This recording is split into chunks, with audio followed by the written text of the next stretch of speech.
about Eid, which is coming up, inshallah, one of the days of the weekend. And just to let our students know, there is no weekend madrasa because of that. But what are we to do during Eid? This, it's never happened to us before, where we are in lockdown and we are not to leave our homes and socialize with even other family members. And I think the problem that occurs is everyone thinks differently. So there may be some of us who think, it's over now. It's gone all the way down, right? There's only like 100 deaths. So this signals the end of it. That's one way of looking at it. There's some people who think, there's some kind of, what's the word, Sheikh? There's relaxation. There's no. This whole coronavirus is made up. It's a hoax. Oh, propaganda. It's propaganda. Is there? There was like a protest in London, I think a few days ago, against the lockdown, where the police were trying to, take them and, get them to go back home. There's that kind of thinking as well. So one is, okay, it's relaxing now. The government has also, and I think the problem is also with the government in the way they communicate to the masses. They may be saying one thing, but because there's not the amount of clarity that's required, once that message reaches the masses, it's no longer clear at all. It gives the opposite effect of being very confusing on what to do. And people then think, okay, they've eased it, we can do anything we want. And then there's also the fact that there may be people of faith, like Muslims and even other people from other faiths who say, we have faith in Allah. We're not going to, nothing's going to happen to us unless Allah wants or wills. Therefore, we're going to go and meet our relatives. And this has happened at a difficult time because Eid is coming up this week. And we now think that it's okay, because lockdown is easing down in London, but also other parts of the world as well. It's okay to now meet our relatives during Eid. Now, I think the problem with that, first of all, is once you do it once, then it becomes normal. And then you have no hesitation in continuing that throughout. So we wanted to talk about this, Professor, that look, first of all, there's people who have these different world views about the coronavirus, and then also including from the scientific perspective, it being a hoax, but also at the same time, it being, and there's people who say, look, lockdown is not effective. There's people who say that as well. And then there's Muslims who say, it's all in Allah's hands. Whatever happens, let it happen. Why are we scared? Why are you wearing your face mask? And then there's also, for example, amongst the Muslim community, I've been speaking to many parents as well. There's wives who have said, look, we want there to be lockdown. Our husbands are opposed to it, and they won't want us to go out, or they want us to go and visit our relatives. We can't just, and we're talking about, unfortunately, when it comes to sisters who are from India, Pakistan, and their, worldview about fulfilling your husband's command is it, and there's nothing else. Mm-hmm. And there's huge, and I think what we haven't really focused on when it comes to coronavirus is the kind of arguments between spouses and their worldviews, and that creating tension amongst Muslim households in this country, and all of that might really just blow up when it comes to Eid. So I want to first talk about, maybe from your end, the science behind it. And then I definitely would like to talk about maybe what some of the Sahaba did during the plague, which is, I think, very, very relevant to us today. Right. Okay. Bismillah. So that's a very heavy demand. So let me first start off with...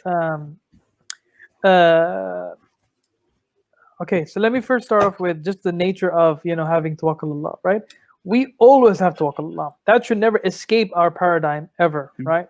But the key thing is, and I think that hadith is so important that we need to remind ourselves constantly, tie your camel, right? Tawakkul Allah blankly is not going to do anyone any favors. You still have to do your part before you do tawakkul Allah. That's what the hadith is trying to do. Could you explain for our younger viewers the context of tie your camel? What is that? Yeah. So there was I'm not quoting it exactly. I'm just telling you the general storyline. Yeah. So the hadith goes that to the effect that the Prophet ﷺ and a particular Sahaba were on their camels, yeah. So they were on their camels, and then they came by next to, I think, some kind of oasis or something where there was water. I think I don't remember the details. And so the Prophet ﷺ got off, and he was tying his camel, and then the Sahaba said, well, if he goes away, that's his, that's Allah's will. And the Prophet ﷺ corrected him, no, you tie your camel first, then do tawakkal Allah, right? You tie your camel first. So that's where the whole expression tie your camel comes in, right? You have to do the very best from your end first before you, say that we have to trust in God.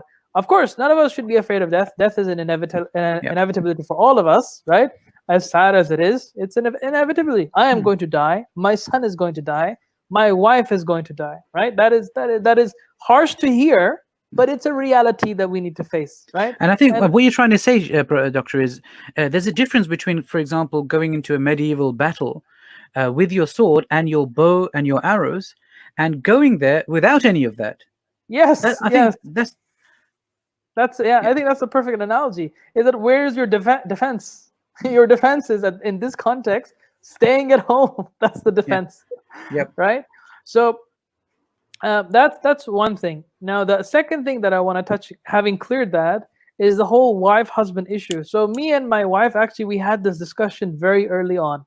Between the two of us, my wife is much more OCD than me, right? So she's very peculiar with germs, cleanliness, much more than me. I think generally speaking, just from my observations, generally speaking, women are generally much more about cleanliness than guys are. I generally feel that. This is my observation. I'm not saying this is as it is. Observation. My subjective interpretation. Yeah. So, anyways, so as a result, we wanted to make sure that we were on the same page in terms of how to be clean in light of coronavirus. So, and the reason why this discussion came into our household, because very early on in like February or March in Iran, what ended up happening was that there was a lot of divorce, domestic violence that started kicking up because husband and wife were not agreeing how to deal and combating the virus in a clinical fashion from a health perspective, right? And so then it is because of that we had this discussion to make sure we were on the same page. So what we decided was, start off with the basic things. So for example, we don't go out at all. We've only been out 2 times so far in this entire lockdown. Only 3 times, literally 3 times. So that is a decision we took on very early on to make sure that we stay home. That is the first thing we agreed upon. Second thing we agreed upon was about grocery shopping. And grocery shopping in terms of we leave the grocery outside, the guy leaves outside, we already pay for it online, and then we just clean them to make sure that they stay outside in this area that we have here, and then we don't touch that food for 2-3 days. So all of those details we agreed upon to make sure that our family was healthy and safe. Now the problem is, I can understand that some members, this is a big change. I can understand that people who go out a lot, you're going to struggle with this. I can understand that men who want to go to their jobs, they're finding it insufferable at home. I understand that, right? I personally I cannot necessarily empathize with that because my life is my books and my books are at home, but I can appreciate that it might be very difficult for you to stay at home. Now, what we agreed upon is that maybe this is a new opportunity for us to rewire ourselves in terms of getting closer to our family. So I'm a workaholic. And my wife knows I'm a workaholic. I work nearly 24/7 sometimes, right? And she said, you need to cool down, calm down, and not get frustrated, because I was very frustrated in the beginning, right? When I wanted to read, my son would distract me. When I wanted to write something, it'd be this or that in the house. And it was very difficult for me to acclimatize myself. So I understand that people who are outgoing or whose work depends on going out, it can be difficult. This is a very sudden change. I understand that. However, what we need to understand is that this is a collective ship. The moment you step outside of the house, you not only jeopardize or you risk the health of people around you, or by that I mean your family, you also risk infecting other people. You also risk that, right? Now, the problem here is on the day of judgment, when the science is clear, about this. If you step beyond those boundaries, you will be questioned on the day of judgment. So think about it like that. So if your personal frustration is getting the hang of you, at least let your religion remind you about how to control that frustration, right? And you have to be very, very careful in not losing it. I understand that, staying in the house is boring, but you have to come up with things to keep yourself busy. So what we do is we set certain hours of the day. So for example, at 4 p.m., me and Jonah, we do some exercises at that particular time. My son's name is Jonah. What we do sometimes is we have lunch together. We haven't had lunch together for ages. I've had my son for 3 years, and it's for the first time we're having lunch, because most of the time I'm at the university. And it's an amazing experience. I'm loving it, right? So you have to really take this as an opportunity than as a curse. And it's not just a change in practice, it's a change in mentality. Until this happens, this will never come out. Practice will never happen properly. And that was something I was struggling with. I am telling people out there, I struggled with that. It is something that I found difficult. And I'm sure you are finding it difficult too. But please acknowledge, understand, the science of this virus is robust. Authorities are very clear in how quickly this can spread. And staying at home is the best way to combat this virus collectively. The UK is already in a very red alert situation, and it has become the hotspot for this virus in Europe. If you are stepping outside of your home, you're contributing towards that, right? Please stay indoors. Follow those regulations that that have been outlined and been shared even by Sheikh Hamid, because otherwise you're going to just delay the response of this entire thing. Now, for the skeptics out there, the people who are saying, well, the whole thing about the science, etc., who's the authority? When you want to go to people who, to know about a subject, you go to the authorities. I'm not going to go to a Christian to learn about Islam. Likewise, I'm not going to go to a Muslim to learn about Christianity. I want to go straight to the source. So when you speak, when you want to understand, people are saying it's skepticism, all of that. What's the authority? Who's the authority behind it? And as you crumble through the narrative of these propagandists or skeptics, you find that their foundations are ultimately hodgepodge, right? It's nothing at the end. So I'm saying is, put your belief in the authority, which is what we can do. Islam requires us to do that, right? Whenever muftis, for example, they make fatwas about medical operations, they have to resort to speaking to doctors. Likewise here, this situation is no different.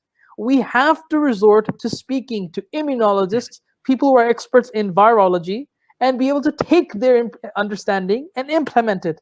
And most of these scholars, including the World Health Organization, are very clear to say that this is a worldwide conspiracy. Okay, you can believe that if you wish, but then you are risking the lives of people and you don't have evidence to back it up. Now, this whole documentary came up relatively quickly. I don't know if you heard about it, Sheikh, this propaganda documentary about the virus. It was immediately criticized by several scientists, right? So my point is, please trust the relevant authority. Can I interrupt you on that, Sheikh? So, Yep. I'm trying to get into the minds of many of our parents, for instance. They have their own careers, they have they're really busy to look into a lot of this. And what tends to happen, and I've received so many messages like this, and a lot of these messages make my blood boil. Because what the outcome of these messages will ultimately be is people are going to take this whole virus lightly and step out and then continue the spread of the virus.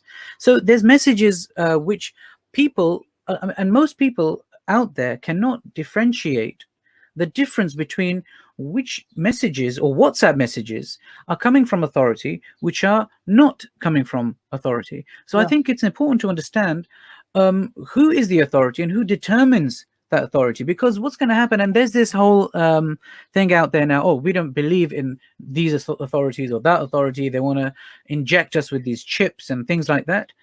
We don't trust the World Health Organization. What is to be done in that case? I mean, the way I look at it, Dr. Shoaib, is you have two options, and I'm kind of looking at it from the Islamic principle. You have two options. One is just say, okay, there's some kind of hoax, and it's problematic. It's not there. Okay, even the numbers that we see on the charts and on the statistics are wrong and they're exaggerated. That's one opinion. Okay, that's one. And the second opinion is it's there based on the science. The virus is there and it's spreading, and in the United Kingdom it's the worst. So now you have two options, right? You have the option of it's not there, and the other one is it's there. Islamically, when you're in a situation, right? And let's talk about students in the basic thing. If you're in a shop, right, and you pick up, let's say, an ice cream, right, and you are in doubt as to whether it's halal or haram, what is the principle at that point, right? Precaution, the That principle of precaution, precaution. absolutely. So da ma yuribuk ila ma la yuribuk. So leave that gives you doubt over that that has no doubt. And in this case, out of those two options, what is the most safest option for the health, which is part of the fard of our, it's fard for us to focus Alaikum on our Hussein, bye bye. it's fard for us to protect our lives and the lives of our family. So out of the two options, one is the safe option, one is the non-safe option. So when in terms of you and your family, which option are you taking? Because there's always going to be two opinions. And in this case, one option, you can jeopardize the people in your family, and especially those who already have underlying problems. And on the other hand, you have those you have the option which is the safer one, right? Okay, the virus may not be there, but I will go for the safer option, because ultimately, out of the two, if it is if the virus is there, then my life is at risk and everyone else's life is at risk. So looking at it in that way as well, so for some of us who don't look at the authority, for some of us who don't look at the science behind it, just look at the two opinions, the safe one and the unsafe one, and which direction are we taking our family in. Yeah. I think that's a very important question that every single one of us needs to ask. And even when it Yeah. comes to husband and wife, if we sit down on this point, right, and it doesn't matter what the opinion of the husband or the wife is, we say, look, there's a safe option as there's the unsafe option. Which option do we want to take our children towards? That every person needs to ask. That's the way I'm looking at it, because some people will just dismiss any kind of authority, doesn't matter where it's from, they'll just dismiss it. Yeah, and it fundamentally comes down to, like I said, it fundamentally comes down to a person's nature. We are living in a situation where we are not used to being at home, being with ourselves for so long, because we're usually so distracted in life. And I once saw this powerful quote, is that many people who are not authentic to themselves, they're going to find this a very disturbing reality, because they're not going to like what they see sometimes. And I feel that, yes, I understand that for sure, because we are now being faced with an unprecedented scenario where we're not bombarded with friends, we're not bombarded with people, it's just you, yourself, and your family. And I think getting used to that reality is a challenge. And I think that's the challenge of the time. Embrace it, face it, and live up to it. I think that's what we need to start doing. Absolutely. And I agree with you 100%, Sheikh, is that from a principle point of view, take the precautionary measure. But from a social perspective, understand that, yes, we're human beings, we have limitations and what have you, but then overcome them as best as you can by keeping the principle firmly in mind. Yes, you have frustrations. All of us do. We have a garden right in front of our window. I can't even take I can't take him there. But do I complain about it? No. I try to live up every day as it is. And alhamdulillah, I take it day by day. And I think that's all we should do, inshallah. That's all we can do. Yeah, absolutely. And we should be thanking Allah that, the science now, and which Muslims have played a great role in as well, that, the science is so far ahead. And even when it comes to medical advice and what's happening, had this virus taken place, say, 200 years ago, or 300, 400, 500 years ago, the situation in the world would have been way worse, because we didn't have that kind of understanding. And I want to go back to the point, Sheikh, and when it comes to Islam. So those of us who are saying that it's a hoax and we're Muslim and this and that, I just want to go back to the point that you mentioned, Sheikh, about tie your camel, right? When we go back to one of the first plagues that affected the Sahaba, right? Because and I want to give the story because no one disagrees with the Sahaba, no one disagrees with Prophet sallallahu alaihi wasallam, no one disagrees with that era of early Islam.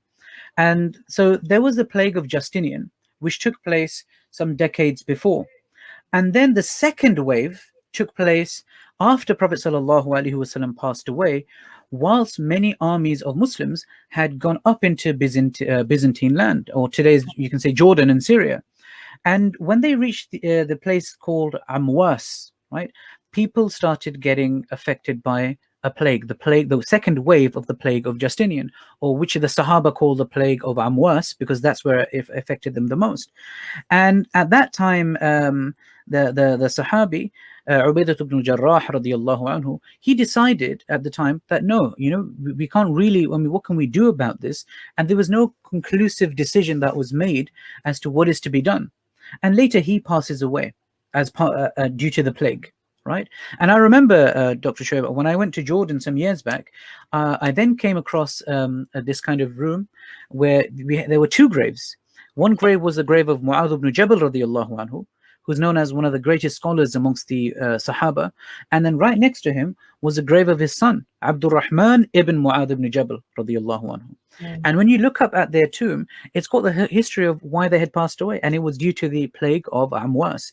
Approximately 25,000 Muslims from that army passed away. 25,000 Muslims passed away in that entire region.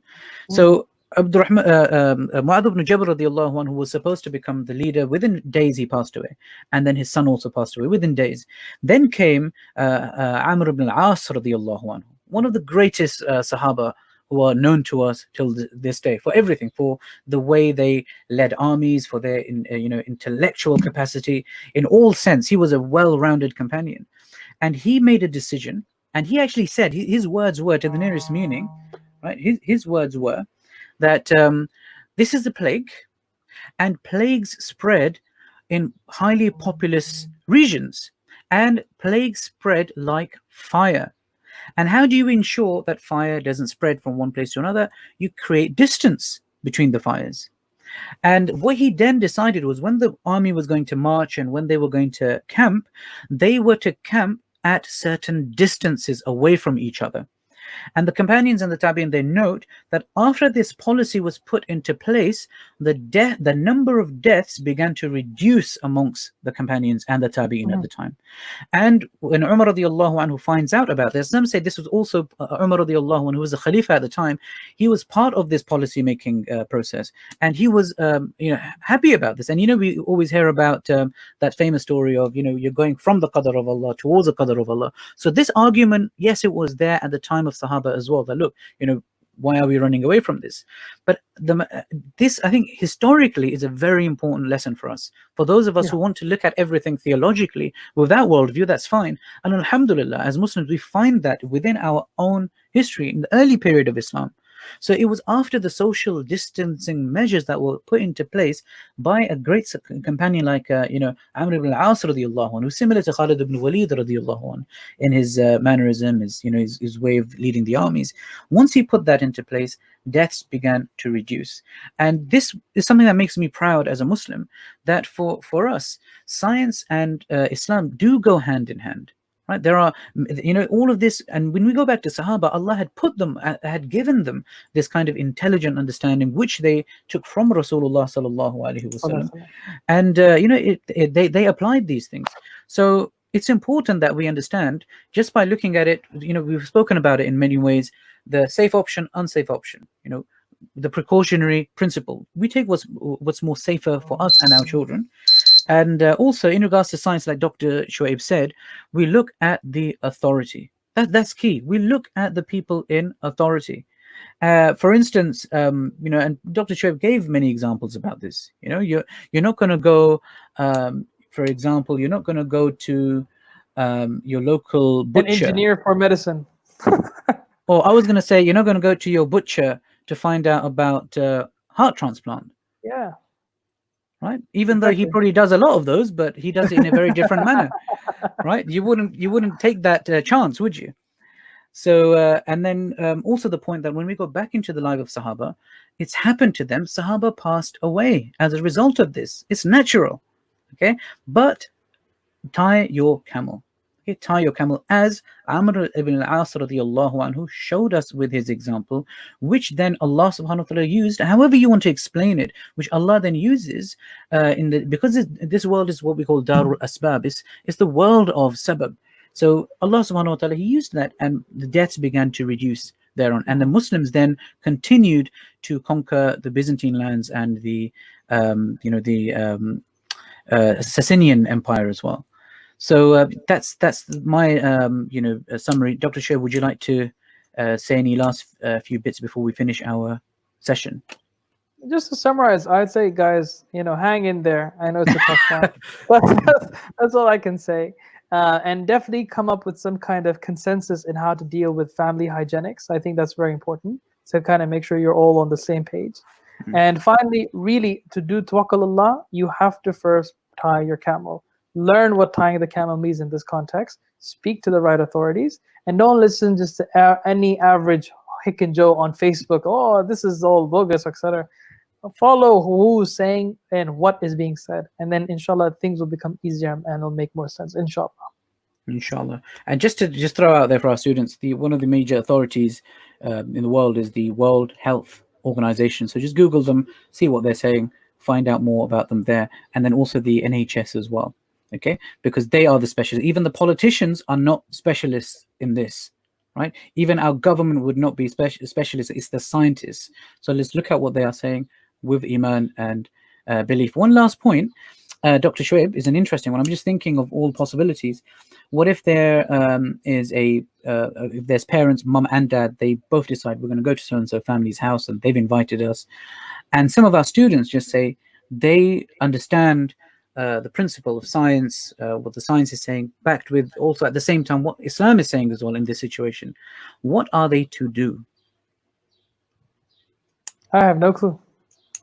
I seriously have no clue what to say, because you're asking me to police people. I'm not an authority to police people. I can, at the best, I can say this is the nasiha that we're offering you, and that's it.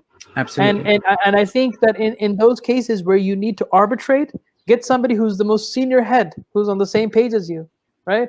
So in this case, it could be the grandfather, it could be yourself, because you're a leader of your community, right? I think that's what we need to do, is get the elders of the society, understand what they're saying, and get them on the same page. That's it. That's the best I can do. I can't enforce anything otherwise. Absolutely. Yeah. What I will do is, inshallah, I'll download this video and cut out the coronavirus bit and maybe send that to our students. If you maybe want to share that with your parents, if any of you are concerned and overwhelmed by all of this and you think you're going to go out and you want someone to speak to your parents because you particularly don't want to go out, you're more than welcome to call me directly or call our admin number, which is on our madrasa website, and ask them to get through to me. More than welcome to support you and back you in this, inshallah. Inshallah. Okay. Inshallah. But most important thing is unity. We've got to remain united, especially amongst our families, because this is a time where shaitan or our nafs or any kind of enemy, be it physical, metaphysical, they are going to want us to divide amongst us. Okay. And that's what we need to ensure that we are not doing. Our best thing is, as Doctor said, is nasiha. We've got to remind, we've got to say the word of truth. And remember, saying the word of truth is not just calling towards tawheed, it's in matters like this as well. Tawasaw bil haqq wa tawasaw bis sabr. So remember, when you call towards haqq, then things will take place where you will have to then call towards patience. So everything is not, once you call towards haqq, then things don't go right all the time, and that's where patience and sabr and the call for sabr comes into play. Jazakallah everyone for that. Jazakallah Dr. Shoaib for giving us extra time as well. Jazakallah for being here, giving us all the scientific gems that are whirling around your head all the time, mashallah. Jazakallah for that. And I would like to say Jazakallah to our family members as well. So Dr. Shoaib, you were mentioning that you found doing learning and reading very difficult at home because your son was coming in the way. I want to take this chance to thank my wife, because as soon as we came into this, I had because for us it was a matter of the whole madrasa transitioning over a period of 3-4 weeks, which was difficult. I mean, I was in front of a screen for about would easily 14 to 15 hours a day, right? And I would just leave for salah or food. And then I would like to thank her in making sure that all the kids were in the other rooms. And that's why, if you see, I've moved rooms now so they can have more space to play downstairs, because they were restricted too much. So alhamdulillah, I would like to thank her for that as well, and Juwaria for helping out as well. Yeah, same. My wife, alhamdulillah, she's been an absolute gem in terms of she knows even the values of these sessions that I do, and even academic access. So whenever, like for example, this morning, I don't know if you saw the session, I think at 10 minutes the internet started fluctuating, because at that time the internet goes bad in UAE. So I literally had to get myself from the bedroom to the living room and they were just chilling and watching TV. And Yeah. immediately within 1 minute, she clarified, got my chair Yeah. ready, and alhamdulillah. So I really MashaAllah. appreciate, yeah, alhamdulillah, Absolutely. alhamdulillah. Yeah, Allah bless them, inshallah. Absolutely. Inshallah. No, alhamdulillah. And I think they're going to get more reward because they're doing the difficult thing. Yeah. They're doing the more boring part, but it's the Yeah. most effective part as well. So alhamdulillah, jazakallahu khairan everyone for that as well. So let's end it here, inshallah. Subhanallah wa bihamdihi, subhanakallahumma wa bihamdika, ashhadu an la ilaha illa anta, astaghfiruka wa atubu ilayk.